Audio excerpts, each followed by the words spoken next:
Good evening, I'm Nina Bardwaj. This is Scotland at 7. Thank you for tuning in. So today saw the beginning of the two-day Supreme Court hearing on Holyrood's Brexit bill. Let's have a look at some of the proceedings tomorrow when we will have a full discussion on the 2 days. Theresa May has announced that she will be the one responsible for leading talks with the EU, despite only appointing her Brexit Secretary, Dominic Raab, 2 weeks ago. The announcement comes just a few hours after the UK government published its white paper on withdrawing from the European Union. In a written statement on the last sitting day of the Commons before the summer recess, May said, "I will lead the negotiations with the European Union, with the Secretary of State for exiting the European Union deputising on my behalf." The move was swiftly characterised as a sidelining of the Brexit Secretary by Number 10's Ollie Robbins, the Prime Minister also taking officials from his department.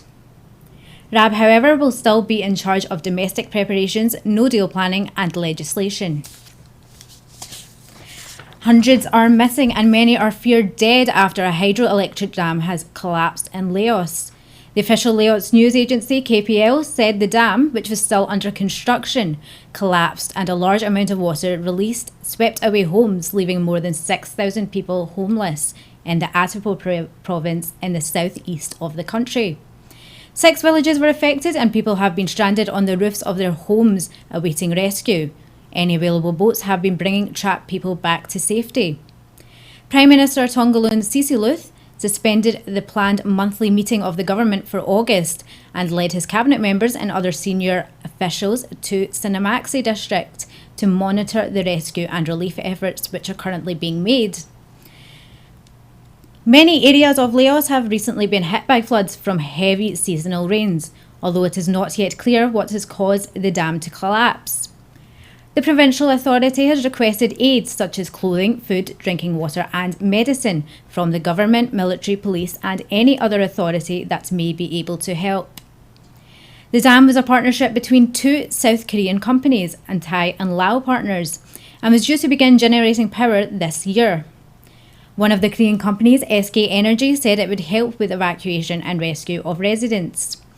Laos is one of the poorest countries in Asia and has ambitions to become the battery of the region. It already exports 2/3 of its hydropower, with electricity making up 30% of its exports. And wildfires that continue to rage near holiday resorts in Greece have killed at least 60 people. Among the dead are 26 people who appear to be members of the same family who were found hugging each other. The group included adults and children who were found meters from the sea. Nikos Ankomnopoulos, the head of Greece's Red Cross, said they had tried to find an escape route, but unfortunately these people and their kids did not make it in time. Instinctively, seeing the end nearing, they embraced. Coastal patrol boats and private boats have been used in the rescue operation and have picked up hundreds of people who flocked to the coast to escape the fire and thick smoke. Nearly 20 people were picked up from the water as they desperately tried to escape the flames. Prime Minister Alex Spiras returned early from a trip to Bosnia and has declared a state of emergency in Attica near Athens. All emergency services have been mobilised and the Greek government have asked for international assistance, including helicopters and additional firefighters to help tackle the blaze. Countries including Spain, Cyprus and Turkey have all offered assistance. Officials have suggested that the fire could have been caused by arsonists looking to loot empty homes, with government spokesman Dimitris Zanakopoulos noting 15 fires had started simultaneously on 3 different fronts in Athens. The 2 biggest fires, one 20 miles northeast and one 30 miles west of Athens, both started on Monday and were fanned by gale force winds that were frequently changing direction. The flames spread rapidly, not leaving enough time for people to escape. And ScotRail have unveiled their brand new Hitachi Class 385 express trains today, which is currently in service between Glasgow and Edinburgh, departing from Glasgow Queen Street Station. The new Hitachi trains are part of ScotRail's £475 million rolling stock investment, following the £858 million electrification of the line between Edinburgh and Glasgow by Network Rail Scotland.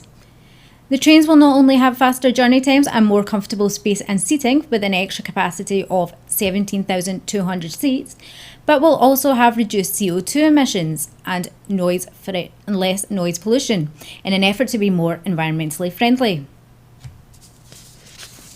And MV Priscilla, which has been stranded on the Pentland Skerries off the Caithness coast since last Wednesday, is now grounded and in a stable condition with no signs of pollution, according to the Maritime and Coast Guard Agency. However, up to 35 tonnes of oil and 1,350 tonnes of cargo are to be removed from the ship as a precautionary measure, ahead of another attempt to refloat the vessel. Pressurised air will be pumped into its tanks and the ballast will be removed in order to do this. A temporary exclusion zone around the vessel has been doubled to 1,000 metres in advance of the operation. If this attempt is successful, a brief inspection will take place before the ship is towed to a safe location for more in-depth investigations. The 6-person crew currently aboard on the ship are also safe and well. And US President Donald Trump's company has submitted plans to invest an additional £150 million into his golf resort in Mini Aberdeenshire. The funds will be used to build 550 homes and cottages in the area and will employ 2,000 people in the construction of them. An additional 300 permanent jobs are also to be created in the area, according to the Trump Organisation. The investment is the second phase of a £750 million investment in Mini, £250 million short of what was originally promised by the US President, as Trump claimed he would be spending £1 billion on it when he was originally given the go-ahead in 2008. And the Toronto mass shooting suspect has been identified as Faisal Hussein by Canadian officials, less than a day after he fatally shot 2 people and injured 13 others. Hussein, a 29-year-old resident of Toronto, was found dead shortly after going on a rampage on a bustling Toronto street on Sunday and killing a 10-year-old girl and 18-year-old woman. He struggled with severe mental illness, according to his family, and was armed with a handgun and opened fire at 10 a.m. on Sunday on a stretch of Danforth Avenue in an area of East Toronto known as the Greektown neighbourhood, according to the Independent Special Investigations Unit. It was the second deadly act of mass violence this year in Canada's most populous city. In April, a driver deliberately ploughed his rental van into pedestrians, killing 10 people and injuring 15 others. And Scottish poet Robin Robertson's The Long Take has made the long list for the 2018 Man Booker Prize, which has been revealed this week. This year's long list includes 13 authors who were selected from 171 submissions, the highest number of submissions in the prestigious award's 50-year-long history, including 7 of whom are female. The Man Booker Prize for Fiction was first awarded in 1969 and was previously only open to British authors who had books published by a UK publisher. However, the award is now also open to Irish authors as well. Candidates will discover whether they've made it into the 6-book shortlist on the 20th of September, and will find out if they will win the £50,000 prize at a gala event on October 16th. My name is Nena Bardwaj. This has been Scotland at 7. Thank you very much for watching.